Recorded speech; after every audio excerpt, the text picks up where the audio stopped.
그 다음에 그래서 이런 기술 기업의 정비 서비스, 금융 서비스 제공하고 이런 것들은 지금 정책적 과제로서 되게 중요한 과제가 되는 거다. 단순히 그냥 금융의 활성화 이런 차원이 아니라 앞으로 대한민국이 살아가야 될 그 길에 있어서 되게 필요한 금융 시스템을 만들어가는 과정이기 때문에 정부 각 부처들이 기술 사업화 또는 기술 사업화에 따른 기술 금융 시스템에 대한 고민들을 되게 많이 하고 있는데 사실은 금융 시스템에 대한 고민까지는 그렇게 많이 나가고 있지는 않아요. 그냥 약간은 당위적으로 기술 금융을 해라라고 위해서 푸시하는 정도의 수준으로 지금 진행을 하고 있는데 뭐 많은 부분은 기술 사업과 관련해서는 뭐 정책들이 많이 있는데 기술 금융과 관련해서는 그냥 이제 금융위원장님이 이제 은행한테 기술 금융 좀 하시죠. 이제 올해부터 혁신성 평가 넣겠습니다. 이러면 갑자기 이제 기술 금융 대출이 확 늘어나는 이제 이런 뭐 뒤에도 말씀드렸지만 그냥 그런 식으로 늘어났을 때는 또 다른 되게 부실의 위험이 발생할 수 있는 우려들을 좀 하고 있습니다. 예. 그게 이제 정책적으로 왜 중요하냐면 우리나라의 뭐 정부든 공공기관이든 민간이든 이런 뒤에 뭐 지표를 저희가 표를 좀 여러 개 써놨지만 그 R&D 투자 비율이 상당히 많아요. R&D 투자 비율이 꽤 뭐 OECD 국가에서 꽤 상당히 높은 편에 속하고 있습니다. 상당히 높은 편에 속하고 있는데 그에 반해서 실제로 그런 연구개발의 성과가 사업화로 빵 터졌다 이런 얘기가 별로 없어요. 경제적 성과로 나타난 부분들이 별로 없습니다. 별로 없기 때문에 이 과정들을 보면 그냥 되게 엔지니어, 그러니까 뭐 그냥 쉽게 설명하면 엔지니어들이 그냥 연구적인 차원에서 개발이 끝나고 이게 커머셜라이즈 되는 과정들이 되게 부족했다는 얘기거든요. 예. 근데 그 과정에서 뭐 여러 가지 문제들이 있을 수 있겠지만 금융적인 측면도 상당히 기여를 했던 것 같다. 그래서 그게 이제 엔지니어하고 뭐 개발했다고 은행 가면 절대 돈 못 구하거든요. 예. 그러니까 돈을 구할 수 있는 창구와 루트가 상당히 제한적이었기 때문에 물론 그분들 다 왔다고 다 커머셜라이즈 됐는지는 잘 모르겠지만 그래도 되게 기회조차도 없었던 그 기관들이 되게 많았던 것 같다. 그렇기 때문에 정책적으로 되게 매우 중요하다 이런 얘기를 하는 거고요. 표 보시면 우리나라가 되게 높아요. 4.15 이렇게 거의 이스라엘, 우리나라 뭐 이렇게 뭐 이게 이제 뭐 통계를 할 때 R&D 투자를 어떻게 바라보면 좀 다를 수 있겠지만 어쨌든 그냥 국가에서 매긴 통계를 보면 저렇게 되어 있습니다. 그래서 정부가 작년부터 이렇게 기술 사업화, 공공개발 연구의 성과를 사업화하는 과정에 대한 여러 가지 이렇게 법안, 계획안 이런 것들 되게 많이 내세우고는 있습니다. 그래서 뒤에도 한번 뭐 하겠지만 거의 전 부처에서 자기 부처와 관련되어 있는 기술 사업화에 대한 계획과 투자와 예산들을 집행하고 있는 상황입니다.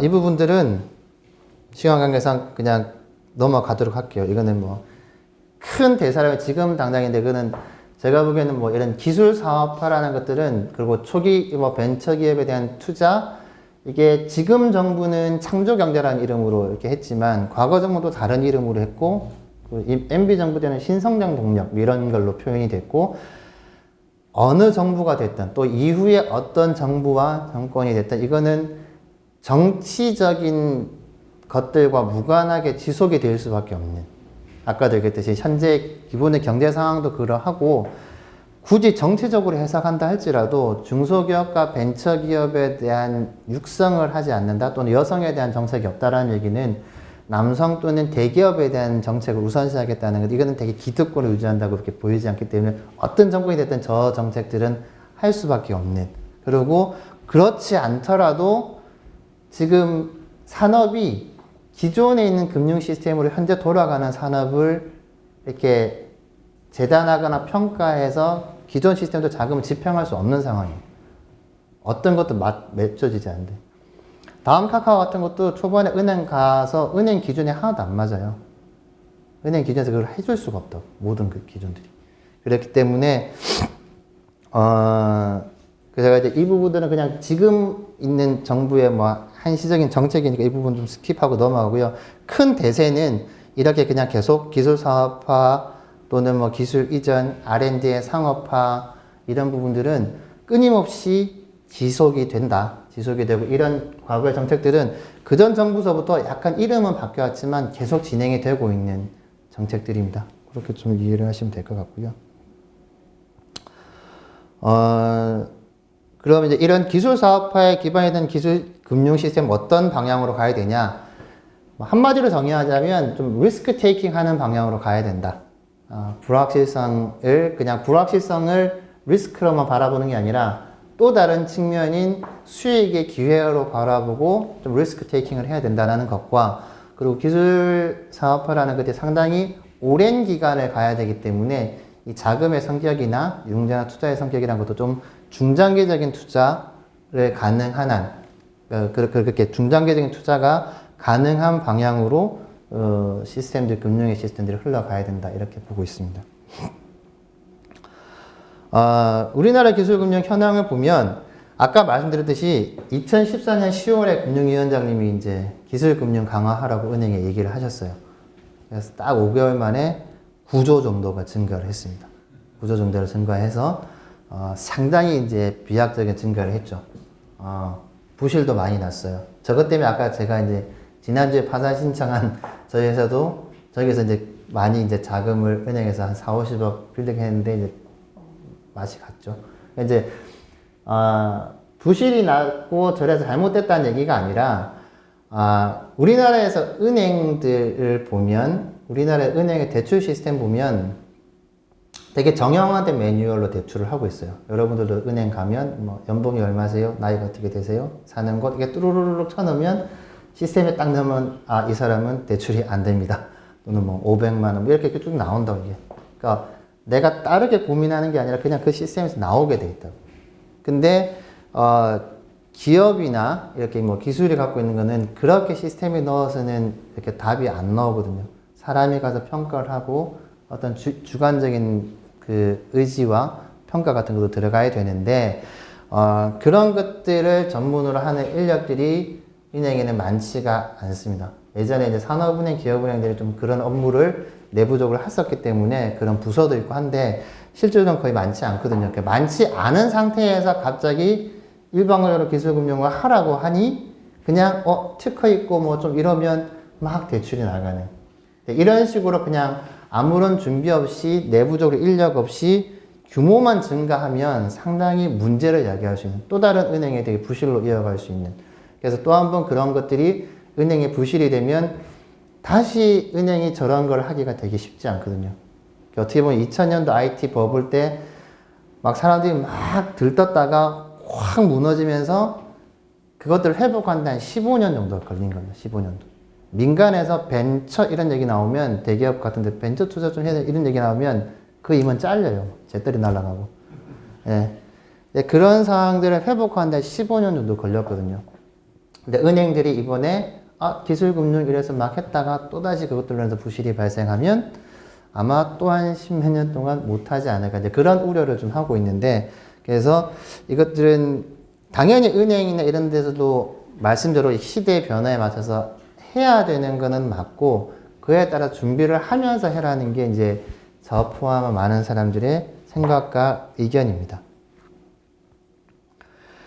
그리고 이제 뭐 환경적 측면들을 보면 뭐 여러분 다 그냥 체감적으로 느끼겠지만 우리나라에서 은행에서 대출하는 게 그렇게 쉽지 않은 상황이죠. 뭐 담보가 있거나 든든한 보증인이 있지 않으면 아니면 뭐 가끔 튼튼한 신체 이런 걸로 이제 신체를 맡겨서 대출을 받는다거나 뭐 되게 어려워요. 대출 받기가 쉽지 않고 그 다음에 이제 벤처 캐피탈 같은 경우도 최근 2, 3년 동안은 초기 기업에 투자를 많이 했지만 그 전에 거의 우리나라 초기 기업 투자를 안 했었습니다. 왜냐하면 리스크도 많고 우리나라의 환경상 초기 기업이 중간중간에 엑시트할 수 있는 단계들이 별로 없기 때문에 거의 우리나라는 상장을 하지 않으면 투자금을 회수할 수 있는 방법이 별로 없었어요. 미국은 중간에 뭐 많이 사잖아요. 페이스북에 노어도 사고 뭐도 사고 뭐 핀트레스트, 뭐 인스타그램 이런 거 뭐 1년도 안 되는데 뭐 1조씩 사고 이렇게 하니까 초기 기업 투자하고 얘들 매출 안 나고도 사갈 사람이 있으니까 초기 기업 투자를 하는데 저희는 상장이 안 되면 거의 회수할 수 있는 방법이 에코시스템에서 없었기 때문에 투자하고 한 10년 걸린단 말이에요. 10년 동안 회사에서 얼마나 눈치 보겠어요. 그러니까 이제 안 하고 상장하기 한 1, 2년 전 회사들만 골라서 막 투자를 하게 되는. 저도 이제 월급쟁이니까 위에서 욕 안 먹으려고 이제 이렇게만 했던. 당연히 앞쪽에 투자가 되게 저조했었죠. 저조했다가 최근에는 아예 저희가 펀드를 만들 때 정부가 돈을 출자를 하면서 니네 펀드 중에 절반은 아예 초기 기업만 투자해 라고 해서 펀드가 만들어져서 최근에 되게 많이 이루어지고 있어요. 이게 뭐가 먼저인지는 잘 모르겠지만 어쨌든 그런 것들이 많아지고 나니 어쨌든 최근 들어서 되게 혁신적인 이런 스타트업이나 벤처기업도 많이 생겨나는 거죠. 카카오톡도 그렇고 뭐 여러 가지 O2O 기업들도 그렇고. 그 다음에 뭐 이렇게 벤처 캐피탈한 접근성이 미흡하다. 그 다음에 뭐 엔젤 투자 이런 것들도 저변이 되게 얕고. 미국은 엔젤 투자하는 사람들 되게 많아요. 은퇴한 사람들 중에 많이 있고. 뭐 그런 일화도 보시겠지만 구글 랠리 페이지가 처음 창업할 때 선 마이크로 시스템 거기 오너가 이렇게 딱 불러가지고 백지수표를 딱 이렇게 써줬거든요. 그게 이제 딱 창업 자금이었어요. 네. 그런 거. 그 사람도 보면 그거 말고 날린 것도 되게 많을 거예요. 우리 잘 돼서 뭐 계속 그게 회자가 되지만.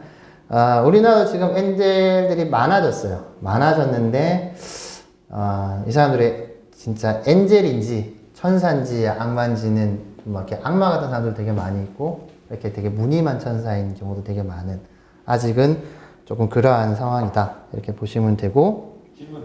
네. 무늬만 천사인 케이스 이해를 하는. 예를 들면, 이제 뭐, 우리나라에서 이제 한 2, 3년 전부터 급속에 이제 엔젤을 이렇게 정부도 이런 거 막 공부하거든요. 이렇게 자료 이렇게 보고, 우리나라는 OECD 보니까 뭐, 다른 나라에서 엔젤도 부족하구나. 엔젤을 활성화시켜야 된다고 쭉 얘기를 했었어요. 엔젤들한테. 그러면서, 정부한테 어떤 뭐, 간단한 요건을 갖고 이렇게 등록된 엔젤이 있으면, 이 엔젤이 투자한 기업에 대해서 정부가 묻지마로 그 금액만큼 다시 동시에 매칭해서 투자를 해주는 펀드가 만들어졌어요. 한 1,000억짜리가. 자, 그러면 이제 엔젤들이 무슨 짓을 하냐면, 가가지고 기업들한테 내가 2억 투자해주면 저기서 2억이 나오니까 내가 2억을 투자해주고 일단 내 돈은 빼줘. 이렇게 한다. 네. 그리고 회사는 그래도 2억은 받잖아요. 빼주고. 그래도 그러면 엔젤은 해주고 빼면 자기 남는 게 없잖아. 그냥 이렇게 넣었다 뺀 거밖에 안 되잖아요. 이 2억 받은 것 중에 뭐 한 1, 2천 나 줘. 나 때문에 받은 거잖아. 이렇게 한다든지. 뭐 이런 사람, 아주 이제 뭐 그런 사람들부터 시작해서 뭐 많죠. 하고 뭐 좀 지나서 회사 경영 잘 못하면 뭐 이렇게 해서 회사 뺏고 뭐 이렇게 하는 사람들. 왜냐면 젊은 친구들이 사업하는데 좀 나이 든 아저씨들이 자꾸 와서 괴롭히면 힘들잖아요. 힘드니까. 그런 사람들도 꽤 있어요. 꽤 있고 뭐 안 그렇고 되게 좋으신 분들도 계시고. 근데 이제 우리나라의 정책 방향대로 보면 뭐 하다가 안 좋은 일이 생기면 그래서 안 하게 되는 자꾸. 이렇게 하니까 이런 애들이 생기는구나. 하지 마자 이렇게 되는데 근데 그거는 뭐 제가 알기로는 미국도 초반에는 그런 일이 다 이렇게 생기고 근데 이게 어느 순간 지나면서 사람들도 이제 알아서 시장에서 자정으로 좀 구분해내고 이런 과정을 좀 거쳐야 되지 않을까 이렇게 생각을 하고 있습니다.